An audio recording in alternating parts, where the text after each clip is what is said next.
How do Asubha planets impact Rashis? Well, we already get a hint. Asubha means inauspicious, so Asubha planets, they focus their energy on the problems, the challenges, and the obligations of their own Rashis. They, of course, are able to manifest them and maintain them, but the way they do is mostly just by, dealing with problems, overcoming challenges, and doing what they are told. The other Rashis that they aspect or conjunct, they don't uplift them, nurture them, expand them like the Shubha planets. Usually these are areas of our life where there are challenges or where there are lessons to be learned. And that is why ultimately those Asubha planets, we shouldn't consider them as something bad. There's a reason why something doesn't work properly, and that's because we have to do it better. And so when we go through those stressful experiences, they're ultimately meant to help us transform and make progress. And so the success really of an Asubha planet is always only going to come when we are able to overcome a difficulty, a struggle, and pass a test. And this is also the reason why Asubha planets, they always want to make sure of the longevity of a Rashi, because they need time to figure out a certain problem. Right? They maintain a Rashi for as long as a lesson is to be learned, or an obstacle is to be overcome, or an obligation needs to be done. But once the test is over, right, or the pressure becomes too much and they just can't tolerate the burden anymore, then there's a chance that the Asubha planet might give up on the Rashi. The top priority of an Asubha planet is always his own Rashis. And so they will always consider them the most important, and the commitment towards other Rashis may not always be permanent. Saturn is the planet of obligation. His role is to carry burdens and do the things that we consider unpleasant. But ultimately, he just does so in order to help us face what we consider unpleasant so that we can change it and turn it into something beautiful in our life. And so this is the reason why he's the planet of discipline, of commitment, and of patience, because through Saturn, we are just able to learn some really tough lessons and turn our weaknesses into our strength. For that matter, Saturn's influence never indicates a straight path to success. With Saturn, it is always about trial and error, and if we can just manage to go 2 steps forward and 1 step backward, then we are already moving in the right direction. We should always remember that Saturn doesn't create obstacles in order to punish us, but he wants us to take personal responsibility for our actions, to learn from our mistakes, and to do it better the next time. And so Saturn's slogan is slow and steady wins the race. Now what he can't stand is when we lie to ourselves and we pretend that it is sort of someone else's fault when it is not. It's not that Saturn is really mad at us if we do that, but he in a way feels pity with us that we just take so much time to kind of grow up and mature, and that he has to put us into a similar situation again and again until eventually we figured out what we were supposed to do. And so with Saturn, Saturn's script hasn't actually been really completed for our life yet. Through introspection, a change of heart, and improved actions, we are able to change the direction of our life's journey. Now, when Saturn is in exaltation or Mula Trikona dignity, then a person is really able to channel Saturn's energy positively, and they have the determination and the hardworking attitude to really achieve great things with Saturn. And the reason is because those lessons and challenges didn't ruin their life, but actually made their lives better, right? They have learned from their mistakes, They have grown into a better, happier, more fulfilled, more accomplished person. And their attitude about Saturn also changed. They developed a certain sense of purpose for everything that happened to them, and therefore also a sense of gratitude of the opportunity that Saturn ultimately gave them.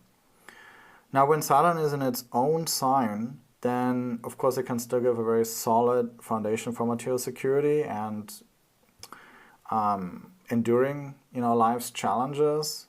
But the process of inner transformation is going to be slower and it's going to be more difficult to achieve, right? So people with an own sign Saturn, they are going to have a bit of a harder time to acknowledge their self-imposed limitations, and so they're going to be stuck more with the same problems over and over again. And but at least Saturn here in its own sign obviously is going to give them a really solid material life, and they can create the foundations for material security so that they can take care of them and all the needs of those that they're responsible for. When Saturn is afflicted in the horoscope, then a person has a lot less ability to deal with the bitter truth of their life. They would rather separate from what gives them pain than to be honest with themselves and to change their attitude and make peace. And this is especially true for Saturn debilitated that doesn't expect any positive result from sticking to something that causes hardships. So now let's talk about Rahu. Rahu is very unique. As a shadow planet, he doesn't rule any Rashi or Bhava like the other embodied planets do.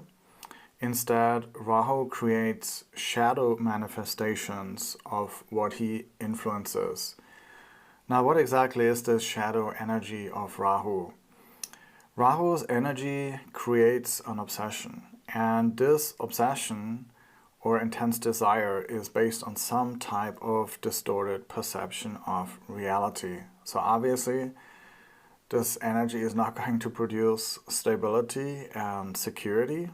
Rahu doesn't even know what he's doing. He has no clue about what exactly he is trying to accomplish. All he knows is that he has to do something. Now, what is that something? Well, Rahu has a motivation, and Rahu's motivation is to challenge the status quo. Rahu knows that progress lies outside the comfort zone, and so he creates situations where he makes us do exactly those things that we thought we never needed to do. Right? We were always told that certain things are bad, and those things are many times connected to Rahu. And at the same time, we are told that we should only stick to our Ketu, and those things give us great security in life. But for life to be balanced and fulfilling, we also need to deal with Rahu, right? We need to confront those Rahu fears and step into the Rahu area of life in a healthy manner. And so until we get control over Rahu, there will be a lack of stability in our life, and we have a sense of feeling that something is missing. Okay, and in the first part of life, it is fairly normal to feel awkward with Rahu because we are doing something that we have never shown how to do properly, and we are basically confronted with something that is new in our life. Okay. But Rahu is highly important for our evolution. Even though Rahu creates all this uncertainty and chaos, it is exactly through those extremes that Rahu creates in our life that eventually we figure out actually what works for us. We learn certain lessons, we are able to adapt and make changes, and ultimately embrace a completely new way of life. And therefore, even though that Rahu experience is a stressful one, the ultimate purpose of Rahu is very positive. Rahu really likes to innovate our life. He thinks very much outside of the box, and he wants to break down those old structures so that he can introduce something new that really complements our life and it makes our life more complete and whole. So what happens when Rahu is in its own sign, dignity, or higher? Well, then all the chaos and all the disruption is eventually going to lead to a more fulfilling and harmonious life, right? After the dust has settled, we find ourselves unexpectedly in a really nice situation, one that can fulfill our needs in a more authentic and complete way. And what happens when Rahu is in a bad dignity or he's otherwise afflicted? Well, then all the disruption that he causes may not necessarily lead to a better situation, right? We might have all sorts of hopes and dreams, but then we end up just going from one unresolved situation to the next and continue chasing the mirages. Now, to judge Rahu's dignity, we simply take the dignity of its lord. And to get a complete picture of Rahu, of course, you can just analyze the entire Rashi where Rahu is in, right? The planets that are with Rahu, the planets aspecting Rahu, and of course the Lord of Rahu. And the Lord of Rahu, of course, also gives the dignity to Rahu as well.